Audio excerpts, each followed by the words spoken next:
지난주에 우리는 하나님께서 율법을 주신 목적에 대하여 함께 생각을 했습니다. 그것은 인간의 무능력과 무가치함을 깨닫게 한다 하는 것이었습니다. 인간의 무능력과 무가치함, 즉 인간은 선을 행할 수 없는 이 존재다라고 하는 사실을 깨달아서 자기 자신이 어쩔 도리가 없다 하는 사실을 알게 하고, 그리고 선을 행하기보다는 오히려 악을 행하는 자신의 진면모를 발견하게 하는 것이 율법의 역할이다 하는 것이었죠. 왜 율법이 이런 역할을 하게 하셨을까? 그것은 율법을 통해서 그리스도를 알게 하기 위해서였습니다. 그래서 이 율법을 가리켜서 과거 개역성경에서는 몽학선생이라 불렀고, 우리 개역 개정판, 우리가 지금 현재 쓰고 있는 성경에서는 이제 초등교사라 이렇게 불렀던 것이죠. 아직 본격적으로 학문의 세계에 들어가지 않은 어린 아이들과 같은 위치에 있는 자들에게 본격적으로 그 세계에 들어갈 수 있도록 안내자의 역할을 하는 것이 율법이다라는 것이죠. 칼빈은 계속해서 율법의 기능 두 가지를 더 이야기합니다. 두 번째 율법의 기능은 무엇이냐면 이 악인들을 향한 것인데, 악인들에게 이 법으로 말미암아 두려움을 주고 그리하여 그들이 악을 더 이상 행하지 않도록 억제하는 역할을 한다는 것이죠. 이런 억제의 역할이 있어야 이 사회가 유지될 수가 있습니다. 죄를 억제하는 일이 없다면 이 사회는 유지될 수가 없어요.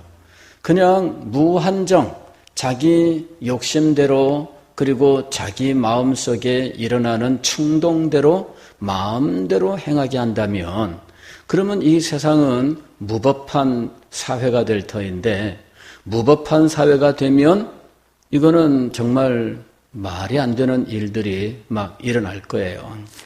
제일 무서운 거는 무법한 것이죠. 법이 작용하지 않는 세상, 이것은 끔찍한 세상입니다. 자기가 생각나면 충동대로 막 행동하는 거예요. 남의 집에 들어가서 그냥 가지고 가는 거죠. 법이 있고 이 법을 알고 내가 법을 지켜야 되겠다. 그리고 법을 어겼을 때에는 벌을 받는다. 이것이 세워져 있어야 된다는 거예요. 이게 세워져 있지 않으면은 그냥 욕심을 많이 부리고 하는 이런 사람들, 충동을 이기지 못하는 사람들이 멋대로 행하면서 이 세상은 지옥처럼 변해버리고 마는 거예요. 이거는 아주 무서운 일이죠. 그래서 이 법을 지키기 위한 일, 이것이 국가를 유지하는 아주 중요한 일 중에 하나예요. 법을 지키게 하는 것, 그래야 이 사회가 제대로 설 수가 있습니다. 그리고 이 법을 지키게 하는 일을 담당하는 사람들을 가리켜서 이 국가 부서를 공권력이라 이렇게 부르는 거예요. 공권력. 이 공권력이라고 하는 것을 행사하는 국가기관은 경찰입니다. 경찰. 이 경찰이 이 법을 지키도록 하는 일을 위해서 존재하고 있는 거예요. 그래서 법을 어기면 경찰이 나타나요. 그죠? 예. 저도 예전에는 별론데 운전하면서 신경 쓰이는 게 또 교통경찰입니다. 그죠? 아니, 걸어만 다니는 사람은 교통경찰이 무서울 리가 없어요. 물론 가끔 해당 사항이 있기는 해요. 횡단보도를 불법으로 건너갈 때 경찰이 있나 없나 그거 살피는 사람도 있긴 있겠죠. 그러니까 보행자의 경우에 사실 경찰이 있나 없나 살피는 경우는 불법 횡단을 할 때, 도로를 불법 횡단할 때 그렇다고 해서 무슨 뭐 큰 벌을 받는 것은 아니에요. 예. 그러나 어쨌든 이 교통경찰이 두려운 사람은 운전하는 사람이에요. 운전하는 사람. 운전하면서부터는 교통경찰이 있냐, 없냐, 어디 있냐, 뭐 이런 거 많이 신경 쓰잖아요.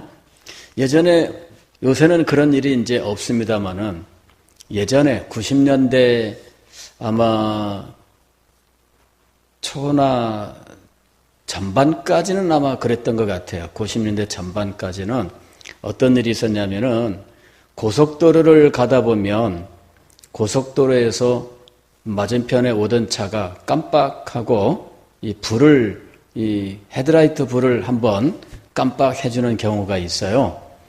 이게 왜 그러냐면은 저 앞에 교통경찰이 있다. 요거 이제 일러주는 거예요. 예. 교통경찰이 딱 산모퉁이에 이렇게 있으면 여기서는 안 보이잖아요. 저쪽에서 오던 사람이 이제 교통경찰이 있는 거 보고 가면서 깜빡깜빡 신호를 넣어줘요. 그러면은, 교통경찰이 앞에 있구나. 그러면서 이제 속도를 줄여서 이렇게 가는 거죠. 안 그러면은 어떻게 되겠어요? 신경 안 쓰면, 무심코 가다 보면은 딱 찍히는 거예요. 근데 요새는 이제 그런 맛은 사라졌어요. 왜냐하면은 지금은, 이 교통 속도 위반하는 카메라가 다 이제 이렇게 고정식으로 설치가 되어 있어요. 옛날에는 경찰이 가지고 다녔는데 지금은 고정식이에요. 고정식으로 하면서부터는 이제 그런 일도 사라졌고, 더군다나 내비게이션이 생기면서 이 카메라 위치를 알려주니까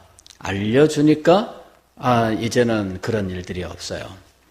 그래서 참 옛날이 좀 더 낭만적이었다 그런 생각은 좀 있습니다. 옛날이 좀 더 낭만적이었다.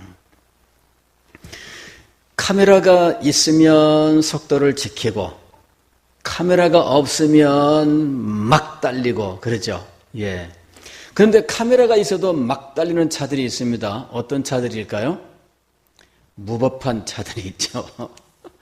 애초에 카메라가 없어도 속도 위반을 안 하고 가야 되겠지만 그래도 카메라가 있으면 그래도 조금 그 속도를 좀 지켜야 되는데 안 그런 사람들이 있어요. 그 중에는 카메라에 찍혀도 번호를 못 알아보도록 장치를 한 사람들이 있어요. 이게 불법 장치죠. 예, 불법 장치를 한 사람들이 있어요. 번호판이 제대로 안 찍히도록 스프레이가 있는데요. 그걸 칙 뿌려놓으면은 그 번호판이 안 찍힌대요. 그래 그런 거를 또 연구해서 뿌리는 사람도 있고 또 달리면 번호판이 이렇게 있다가 탈카닥 하고 밑으로 내려가서 번호판 각도가 이렇게 땅을 보니까 찍혀봤자 번호판이 안 나와요. 또는 어떤 사람들은 거기에다가 다른 걸 막 붙이고 다니는 사람들이 있어요. 예. 이런 사람들은 뭐예요? 의도적으로 법을 어기려고 아예 작정한 사람들이죠. 아예. 그러면은 이 사람들 앞에서는 법도 소용이 없어요. 이 법이 소용이 없는 사람들이 점점 늘어나면 어떻게 될까요? 이 세상은 엉망이 되는 거예요. 하나님께서 왜 우리에게 율법을 주셨는가? 인간의 마음속에는 양심을 주셨고 그리고 인간은 이 양심에 근거하여 윤리와 도덕을 만들고 그리고 사회는 놀라지 마세요. 성경책이 쓰러진 겁니다. 이 사회는 법이라고 하는 걸 만들어서 강제로 어떤 질서를 지키도록 했다는 것이죠. 그건 뭐냐면은 약한 사람들도 제대로 살아갈 수 있게 하기 위해서예요. 힘 있는 사람들이 힘 있다고 마음대로 하면 약한 사람들은 어떻게 하겠어요? 그래서 법은 항상 힘 있는 사람이 자기 마음대로 하지 못하도록 이 힘 있는 사람들이 힘을 자기 멋대로 행사하지 않도록 억제하고 그 다음에 연약한 사람들은 그 약함 때문에 제대로 먹을 것도 챙겨 먹지 못하는 상황이니까 이런 사람들은 법으로 그들이 먹을 것을 챙겨주도록 이렇게 법이 지금 되어 있다는 거예요. 최근에 우리나라의 경우에는 복지에 관한 법들이 굉장히 많이 이렇게 강화되었습니다. 그게 뭐냐면은 정말 가난하고 잘 못 사는 사람들, 또 나이가 들어서 경제력이 없는 사람들, 장애를 가지고 있어서 근본적으로 정상인들과 경쟁할 수 없는 사람들, 이런 연약한 사람들에게 살 수 있는 최소한의 기본 환경, 이것을 보장해 주기 위한 것이죠. 자, 이런 법 때문에 이 세상은 힘 있는 사람도 자기의 힘껏 살아갈 수 있고 약한 사람도 자기의 힘껏 살아갈 수 있게 된 거예요. 자, 이런 모든 법들이 그 역할을 하고 있습니다. 마찬가지로 하나님께서 이런 법을 주신 목적이 무엇이냐 하는 것이죠. 이런 법을 주신 목적은 악인들로부터 이 사회를 보존하고, 즉 사회를 보존한다고 하는 것은 국가와 이런 어떤 조직을 보존한다기보다는 국가와 조직을 구성하고 있는 연약한 사람들을 보존한다라고 하는 거예요. 그래야 이 국가가 법적으로 제대로 설 수 있게 되는 거예요. 연약한 자들을 돕지 못하면 그 국가 이름을 가지고 이 국가를 유지한다고 해도 그것은 사회를 보존하는 일은 아닙니다. 그래서 이 율법이 하는 이 일은 아주 중요한 일이다라고 하는 거예요. 율법이 하는 일은 아주 중요한 일입니다. 그 다음에 더 나아가서 사람들이 자기의 죄악성을 따라서 그 죄를 마음대로 행하는 이런 일들을 억제하는 거죠. 가령 이 사람들이 죄를 먹고 마시는 일에 절제를 할 수 없게 된다면 어떻게 될까요? 우리나라의 경우에는 이 죄를 짓게 만드는 중요한 원인 중에 하나가 술인데, 이 술에 대해서는 우리나라가 굉장히 관대해요. 사실 술에 대한 법적 조문이 얼마나 있는지는 모르겠어요. 근데 외국에 가면은 굉장히 엄합니다. 예, 이 술에 대해서 굉장히 엄해요. 우리나라의 경우에는 아마 제가 잘 모르긴 하지만은 술에 대해서는 미성년자에게 판매하지 말라, 이 정도의 법밖에는 없는 것 같아요. 우리나라의 경우에는. 예, 그래서 미성년자에게 술을 판매하면 이거 굉장히 벌이 아주 중합니다. 예, 그래 이런 것들을 이용하는 미성년자들이 있어요. 어디서 주민등록증을 주워가지고 이거를 살짝 변조해요. 그리고서는 술집에 이 가게 같은 데 가서 술을 달라 그러거든요. 그리고 난 다음에 이 집에서 이 가게에서 술을 팔았다 하고서는 고발한다는 거죠. 가게에다가 먼저 와서 말해요. 이거 저 신고할 겁니다. 돈 내놓으세요. 이러는 거죠. 그래가지고 어떤 주인이 무슨 소리냐? 네가 나를 속였는데 신고할 테면 해봐라 그랬습니다. 근데 신고했더니 미성년자가 속였는데도 불구하고 영업정지가 떨어지는 거예요. 이래가지고 사람들이 이게 불합리하다. 속여서 넘어간 건데 어떻게 그럴 수가 있느냐. 속인 애는 처벌을 안 받아. 왜? 미성년자라고. 이래가지고 미성년자들에 대해서도 처벌을 해야 된다. 이제 이런 이 말들이 많이 있어요. 우리나라의 경우에는 술에 대해서 너무 관대해요. 술을 먹고 파출소에 가서 난리를 쳐도 여러분 이런 사람들을 어떻게 할 수 있는 방도가 없어요. 이래가지고 우리나라는 술 먹는 사람들의 천국이에요. 알코올 중독이 되고 집안 식구들을 괴롭히고 온 동네 방네 괴롭히고 이러는 일들. 그래도 아무런 일이 일어나지 않아요. 이건 뭔가 잘못된 겁니다. 뭔가 잘못된 거예요. 예. 외국 사람들이 우리나라에 오면은 처음에 놀라는 것이 밤에 술 먹을 때가 너무너무 많다는 거. 깜짝 놀라는 거죠. 야, 세상에 이런 세계가 있었구나. 그리고 나서 이 사람들도 어느덧 우리나라 문화에 동화가 되어가지고 우리나라에 들어오면은 술 무지하게 먹습니다. 자기 나라 가게 되면은 일체 못 먹습니다. 예. 자기 나라 가게 되면은 어림도 없어요. 우리나라에 오면은 마음껏 먹어요. 마음대로 먹어요. 제한이 없어. 술 먹고 죽어도 제한이 없어요. 이게 지금 제대로 된 나라인지 이건 정말 큰 문제입니다. 이건 큰 문제예요. 더군다나 요새 우리나라는요, 술에 대해서는 이 TV에서 이미 그 한계를 이미 다 풀었어요. TV에서. 요새 우리나라에서 풀지 않은 것 한 가지가 있는데 담배입니다. TV에 담배 피우는 장면 나오면 영화든 드라마든 뭐든 다 이렇게 그 모자이크 처리합니다. 그래서 담배 들고 왔다 갔다 하면은 모자이크가 왔다 갔다 따라다녀요. 근데 술은 어때요?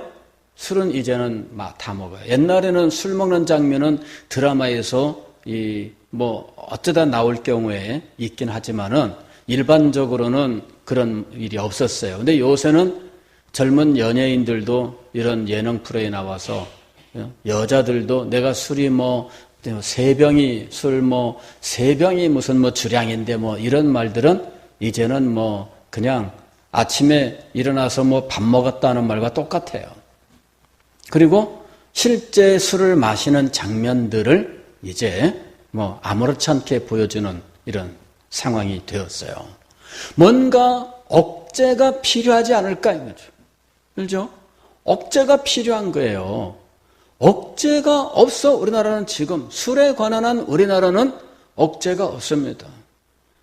술로 인해서 고통당하는 가정, 그 자녀들이 우리나라에 얼마나 많은지 몰라요. 여러분.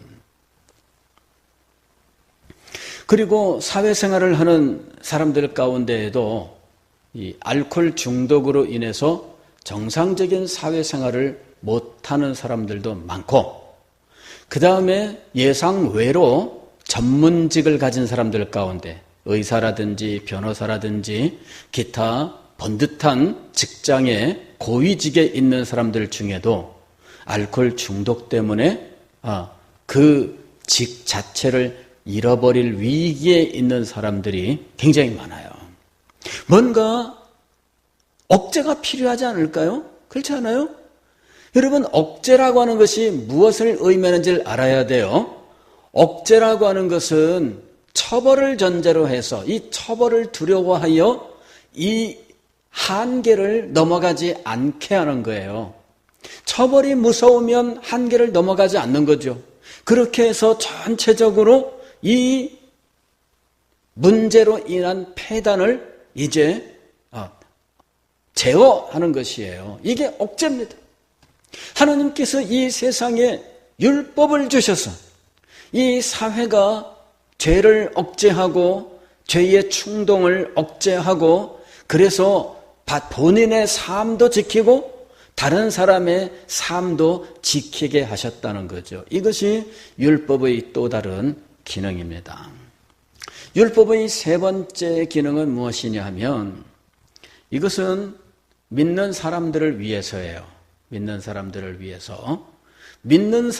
위해서 율법이 어떤 일을 하느냐 하면 하나님의 선하심, 하나님의 의로우심을 가르치고 의로운 삶을 살도록 격려하는 일을 합니다. 이것이 믿는 사람을 위하여 율법이 하는 일이에요. 즉 그리스도인으로서 의로운 삶을 살아가도록 격려하는 것, 이것이 바로 율법의 역할이라는 것이죠. 물론 율법을 지켜서 이미 우리가 예수 그리스도를 믿음으로 말미암아 구원을 얻었는데 새삼스럽게 율법을 또 지켜야 될 의무가 있는 것은 아닙니다. 즉 율법을 지켜서 구원을 얻는 것은 아니에요. 말을 좀 더 정확하게 하면 우리가 율법을 지켜서 구원을 얻어야 될 필요가 있는 것은 아닙니다. 어떤 사람들은 율법은 폐기되었다 이렇게 주장합니다. 이것을 율법 폐기론이라고 불러요. 예수 그리스도께서 오셨고 예수 그리스도의 십자가의 보혈로 구원의 길을 우리에게 제시하셨습니다. 그리고 예수님을 믿는 자는 이제 죄사함을 얻고 영생을 얻었어요. 그래서 더 이상 율법이 필요하지 않다 이렇게 얘기하는 거예요. 자, 이제 이 주장은 어떤 주장이냐면은 그 근본적인 배경엔 이런 게 있어요. 율법을 지키면 구원을 얻는다라고 하는 요 생각이 배경에 깔려 있는 거예요. 그래서 율법을 지켜 구원을 얻는 대신에 예수님을 믿어 구원 얻는 구원의 길이 제시가 되었고, 그러므로 율법을 지켜 구원 얻는 이 일은 끝났다라고 하는 이야기죠. 그래서 율법 폐기론이 나오는 거예요. 율법은 더 이상 소용이 없다. 더 이상 필요가 없다. 그런 거죠. 구원의 길로서 더 이상 필요 없다. 이 말은 예전에 예수님의 십자가가 있기 전에는 구원의 길로서 율법이 필요했다는 의미인데 정말 그러냐 하는 것이죠. 구약시대에도 율법으로 구원을 얻었을까요? 그렇지 않습니다. 율법으로 말미암아 구원을 얻을 육체는 없습니다. 예수 그리스도의 십자가의 은혜가 구약시대에도 오실 메시아에 대한 믿음으로 구원을 얻는 믿음의 길이 제시가 된 거예요. 율법을 지켜야 구원을 얻는 것이 아닙니다. 율법은 구원의 길로서 주신 적이 없어요. 그렇기 때문에 율법은 구원의 길로서 이미 폐기 처분됐다라는 이런 의미에서의 율법 폐기로는 더 이상 우리가 말할 이유가 없습니다. 예수님께서 마태복음 5장 17절에서 이렇게 말씀하셨지요. 천지가 없어지기 전에는 율법의 1.1획이라도 반드시 없어지지 아니하고 다 이루리라. 예수님은 율법을 폐하는 분이 아니라 완성하시는 분이요. 내가 율법을 폐하려고 온 줄로 생각지 말라. 나는 율법을 완성시키러 왔노라. 예수님은 율법을 완성시키는 분이에요. 그래서 예수님께서 마태복음 6장에서 십계명을 새롭게 강해를 하시면서 율법에 대하여 우리 인간이 가지고 있는, 즉 그 당시에 율법을 철저하게 지킨다고 하는 유대인들을 향해서 너희들이 율법을 지킨다고 어림도 없다. 그걸 가르친 거예요. 그래서 살인죄에 대해서 유대인들이 가지고 있었던 이 살인죄에 대한 개념, 이것을 예수님께서 새로 규정을 해 주셨는데, 나는 너희에게 말하노니 형제를 대하여 나가라 하는 자마다 살인한 자니라. 예수님께서 해석해 주신 이 계명은 인간으로서는 지킬 수 없는 것이에요. 즉, 이 철저하게 무능함과 무가치함을 깨닫게 하는 거예요. 그러면서 율법을 폐하는 것이 아니라 율법을 완성합니다. 예수 그리스도께서 율법을 완성하신 것은 어디에서 나타나느냐면은 예수님의 십자가 위에서 율법을 완성하셔요. 즉, 율법이라고 하는 것은 본래 이것이 사랑을 핵심으로 하고 있는 거예요. 율법은 사랑으로, 한마디로 말하면 사랑입니다. 율법은. 그리고 내 마음과 뜻과 정성을 다하여 내 하나님을 사랑하라. 또 내 이웃을 내 몸과 같이 사랑하라. 사랑이 바로 율법의 완성이에요. 히브리서 13장에 보면 사랑은 율법의 마침이니라. 사랑이 율법의 목표이고 율법의 핵심이면서 율법의 완성이에요. 예수 그리스도는 당신의 십자가를 통하여 이 사랑을 우리에게 친히 증명을 하셨고 이 당신의 사랑을 우리에게 베풀어 주셨습니다. 그래서 이 사랑으로 말미암아 율법을 완성하신 분이 되신 거예요. 율법을 폐기했다가 아니라 율법을 완성한 겁니다. 자, 율법에 대해서 또 한 가지 우리가 경계해야 될 교훈은 무엇이냐면 이 신율법주의라고 말하는 것인데 이건 뭐냐면은 우리가 예수님을 믿고 구원을 얻었는데 율법을 지켜서 이 구원을 완성해야 된다라고 하는 것이죠. 믿음으로 내가 구원을 얻었지만 아직 반쪽짜리 구원인 거예요. 이 반쪽짜리 구원을 완성하기 위해서는 율법을 지켜야 된다라고 말하는 것이죠. 그래서 믿음과 율법이라고 하는 것이 함께 있어야 된다라고 말하는 거예요. 이것이 이제 신율법주의입니다. 이제 비슷한 건 뭐냐면은 반펠라기우스주의라고 부르는 것인데 이게 이제 로마 천주교의 견해입니다. 로마 천주교는 믿음과 그 다음에 성령의 은혜로서 구원을 얻는다 이렇게 말하는 거예요. 믿음과 성령의 은혜가 함께 있어야 돼요. 그래서 믿음만으로 구원을 얻는다가 아니라 믿음과 무엇이 있어야 돼요? 성령의 은혜죠. 그런데 성령의 은혜가 무엇이냐는 거예요. 로마 천주교에서는 성령의 은혜가 소위 말하는 칠성례 혹은 천주교에서 말하면 칠성사, 성사의 성사. 이 성사가 가령 미사라든지 아니면 이 회개 이 신부한테 가서 죄를 자백하는 이러한 고해 성사 이렇게 부르잖아요.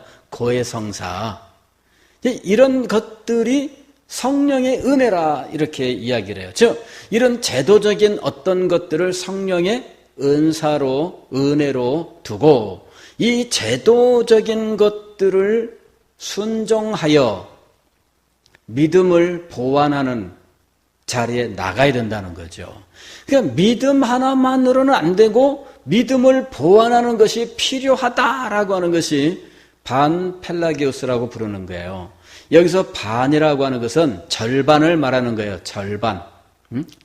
즉 믿음 없이 우리 인간은 스스로 구원에 이를 수 있다라고 하는 것이 펠라기우스주의였는데 믿음은 있고 우리가 무엇인가를 해야 된다. 성령의 은혜를 받는 교회의 제도 7가지 성사에 참여해야 된다라고 가르치거나 아니면 개신교에서 종교개혁 이후에 개신교에서 등장한 것인데 이런 그 세례라든지 미사라든지 고해라든지 종부성사, 혼인성사라든지 입교라든지 이와 같은 이런 제도적인 어떤 성령의 은혜가 아닌 선행을 해야 된다라고 하는 선행, 즉 믿음의 선행을 해야 된다라고 하는 이런 사람들이 등장을 했는데 이 사람들은 가톨릭의 이 성사를 해야 된다, 성령의 은혜를 보장하는 받는 이 교회의 이런 일들에 참여해야 된다라고 하는 것을 대치하는 믿음의 선행을 그 자리에 대치시키는 일이 있었어요. 이게 결국은 무엇이냐면은 믿음만으로는 안 되고 믿은 이후에 무엇을 행해야 된다? 율법을 순종하는 일을 해야 된다. 그래야 구원이 완성된다고 본 거예요. 자, 우리는 이 2가지 견해를 다 비성경적이라고 합니다. 첫째는 뭐냐 그러면은 율법 폐기론. 구원을 위하여는 이제 더 이상 율법이 소용없다. 그리고 구원받은 사람은 더 이상 율법을 지키지 않아도 된다라고 하는 거죠. 이게 이제 율법 폐기론이에요. 우리는 율법 폐기론이 비성경적이다 해서 인정하지 않습니다. 그 다음에 믿는 사람은 율법을 지켜 구원을 완성해야 된다라고 말하는 이 신율법주의를 우리는 배격합니다. 이것도 역시 비성경적이에요. 그러면 율법에 대해서 오늘 우리는 어떤 자세를 가져야 할 것이냐? 율법은 폐기된 것이 아니라 지금도 율법은 살아 있습니다. 살아 있습니다. 율법이 살아 있다는 것은 우리 믿는 자들에게 율법이 그 역할을 가지고 있다는 말이에요. 그런데 그 역할은 구원에 관계된 역할이 아닙니다. 율법의 역할을 구원에 관계된 것으로 보는 것이 신율법주의라고 하는 거였어요. 그러니까 율법을 지키지 못하면 구원받지 못하는 거죠. 믿는데도 불구하고. 왜냐하면 구원이 완성되지 않으니까. 그렇죠? 예.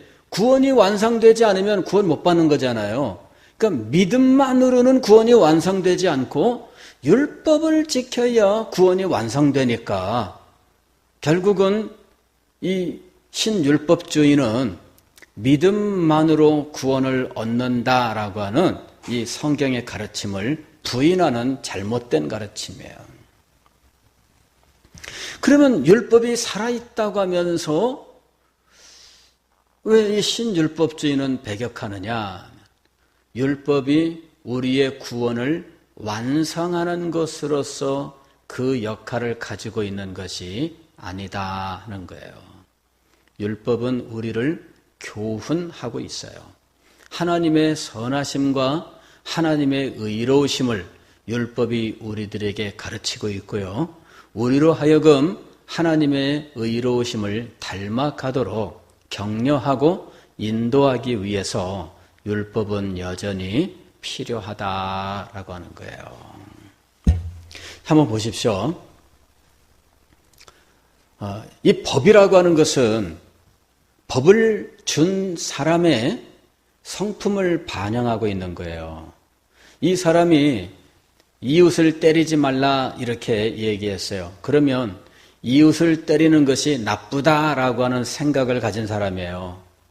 그렇죠? 예.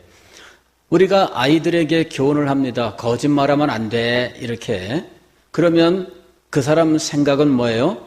거짓말하는 것이 나쁘다. 이 생각을 가지고 있는 거예요. 그리고 이 사람은 자신의 생각대로 거짓말을 할 때에는 양심의 가책을 받아요. 이 사람은 인간이기 때문에 거짓말 전혀 없이 살 수는 없겠죠. 예. 그런데 거짓말을 안 하려고 노력을 해요. 그렇죠? 그리고 이 사람이 점점 그 인격이 점점 단련되면 아무리 불리해도 거짓말을 안 하는 사람이 되는 거죠. 어린 시절에는 아직 인격이 단련되지 않았기 때문에 의도하지 않았지만 거짓말하는 일들이 있어요. 네가 그랬지? 그러면은 정직하게 말해야 돼 이렇게 생각하면서도 입으로는 무슨 말부터 먼저 나와요? 아니에요. 이 말부터 먼저 나오는 거예요. 불리하면 아니에요라는 말부터 먼저 나와요. 아직 단련을 받지 못한 마음이에요. 그러나 성장하면서 마음이 단련되면 어떻게 돼요? 이제는 불리해도 맞습니다. 내가 잘못한 겁니다. 이렇게 말할 수 있게 돼요. 그게 성품이 변하는 거죠. 성장하는 거예요. 이것이. 율법은 바로 이 목적을 위해서 주시는 거예요. 이 목적을 위해서. 그리스도인들에게 성장의 올바른 방향을 제시해주는 역할을 하는 것이 바로 율법입니다. 율법을 통해서 우리는 어떠한 사람으로 성장해야 될 것이냐 하는 것을 배우게 되는 거예요. 하나님께서 말씀하셨습니다. 내가 거룩하니 너희도 거룩하라 하고 말씀하셨습니다. 예수님께서 이 내가 거룩하니 너희도 거룩하라 하신 이 구약의 이 하나님의 교훈을 예수님께서도 여전히 우리에게 주셨어요. 하나님이 거룩하시니 우리도 거룩해야 돼요. 그런데 이 하나님의 거룩함에 대한 가르침이 어디에 나타나 있을까요? 율법에 나타나 있는 거야. 율법에 하나님의 거룩함에 대한 교훈이 나타나 있어요. 가령 우리가 이제 십계명도 공부를 하겠습니다만은 이 십계명에서 요긴하게 교훈하시는 것이 무엇이냐면 하나님의 거룩하심이에요. 1계명부터 4계명까지는 직접적으로 하나님의 거룩하심을 말씀하고 있어요. 너희는 나 외에 다른 신을 섬기지 말라. 이 하나님의 거룩하심에 대한 교훈이에요. 이 교훈을 깊이 생각하게 되면 하나님의 거룩하심을 알게 돼요. 하나님 이외에 누가 신이라고 부를 수가 있을까? 이 세상에 어떠한 존재도 하나님 이외에 하나님이라고 부를 수 있는 존재는 없어요. 그것이 아무리 오래된 나무라 할지라도, 그렇죠? 이번에 바람이 많이 불어서 얼마 전에 500년 된 무슨 느티나무가 부러졌다 그러더라고요. 넘어져가지고 산산조각 났는데, 그 마을에서는 아마 이 500년 된 나무 정도면 보호수인데, 아마 어떤 사람들은 그 앞에 가서 절도 하고, 빌고, 아마 그랬을 거예요.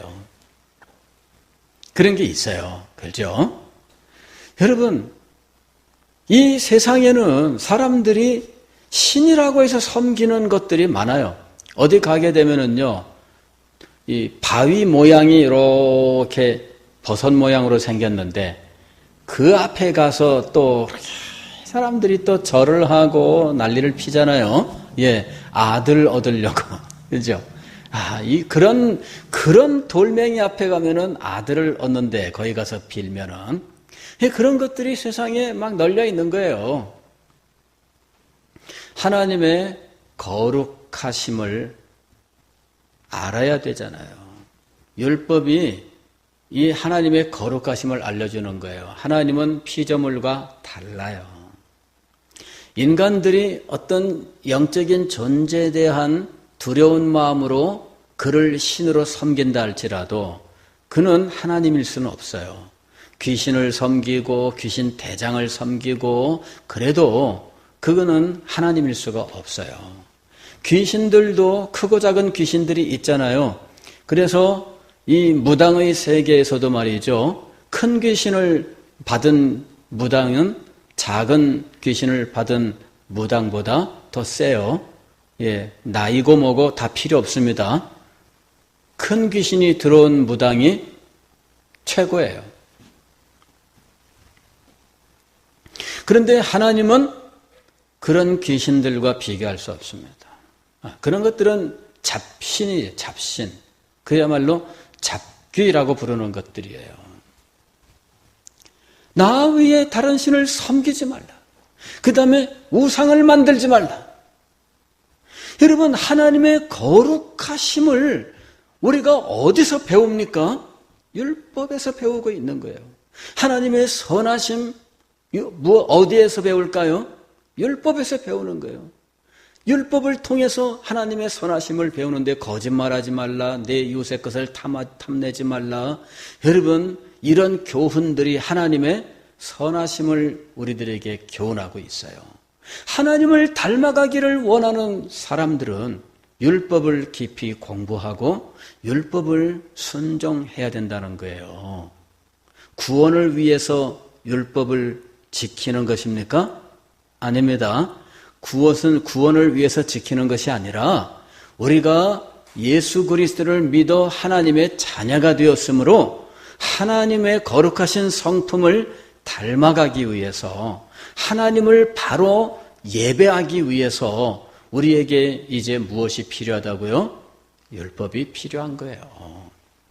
그러니까 율법은 근본적으로 이 세 가지의 목적을 가지고 있는 거예요. 첫째는 믿는 자나 믿지 않는 자나 어느 누구에게든지 공통된 것이었는데 이것은 죄를 지적하고 죄를 깨닫게 하는 거예요. 죄를 깨닫게 하여 나는 어쩔 수 없는 죄인이다 라고 하는 것을 절감하게 하고 하나님이 주신 구원의 길인 예수 그리스도께로 나오게 하는 역할이죠. 이게 율법의 첫 번째 역할이에요.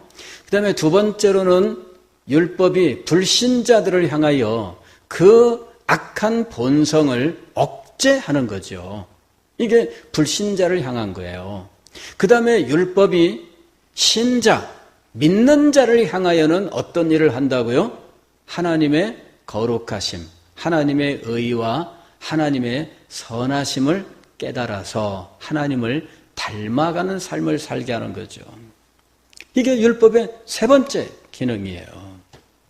오늘 우리는 하나님께서 우리를 얼마나 정교하게 인도하고 계시는지를 알아야 됩니다.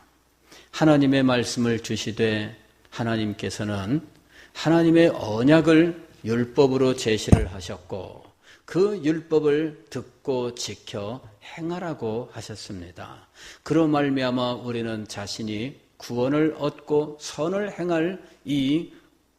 행하여 구원에 이를 수 없는 이 절망적인 존재라고 하는 사실을 깨달아 예수 그리스도를 바라보게 하시고 악한 자들은 그의 악한 본성을 억제하고 그 악한 행위들을 또한 징벌함으로 해서 이 사회를 보존하시고 믿는 자들은 하나님의 선하심과 거룩하심을 깨달아 하나님을 닮아가게 하셨다는 거죠.